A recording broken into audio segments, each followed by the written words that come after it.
নামাজে নিয়ত করা ফরজ না সুন্নাত না ওয়াজিব, এটা মুখে বলতে হবে না দিলে করতে হবে। ইমাম সাহেব পড়বে না মুক্তাদি করবে, না মুক্তাদিরা করবে না সকলে পড়বে, সঠিক হাদিসের আলোকে জানতে চাই। নিয়ত করতে হবে, নিয়ত করার কথা হাদিস আছে, নিয়ত পড়ার কথা নেই। পড়তে হলে ঠোঁট নাড়াইতে হবে। কারা শব্দ দিয়ে যদি কোনো জিনিস বলা হয় সেটাকে ঠোঁট নাড়াইতে হবে, এটা শর্ত। পড়তে হলে ঠোঁট নাড়াইতে হবে, পড়া হয় না, উচ্চারণ হয় না। পড়তে হলে ঠোঁট নাড়াইতে হবে, করতে হলে ঠোঁট নাড়ানো লাগে না। নিয়ত করতে হবে, পড়তে হবে না।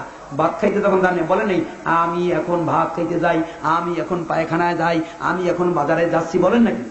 মনে মনে সংকল্প করবেন, উঠে দিয়ে করা শুরু করেন। নামাজটাও তাদের উজু যখন করেন তখনই মনে মনে সংকল্প করেন। ওই অবস্থাতেই আল্লাহু আকবার মেশকাতে 754 নম্বর হাদিস দেখবেন, আল্লাহ নবী ইজাবতাতা সালাতা কাব্বারা, আল্লাহু আকবার বলছেন। আল্লাহু আকবার বলার আগে আল্লাহর নবী কোনো শব্দ উচ্চারণ করতেন না। মাশাআল্লাহ, ইদানিং বড় বড় আল্লামা হানাফি মাযহাবের মধ্যে তারাও এই কথাকে স্বীকার করছেন, দলিল আমাদের কাছে আছে। অতএব তাদের মধ্যে কোনটা ঠিক সেটা দেখেন। নিয়ত করতে হবে, নিয়ত পড়তে হবে না।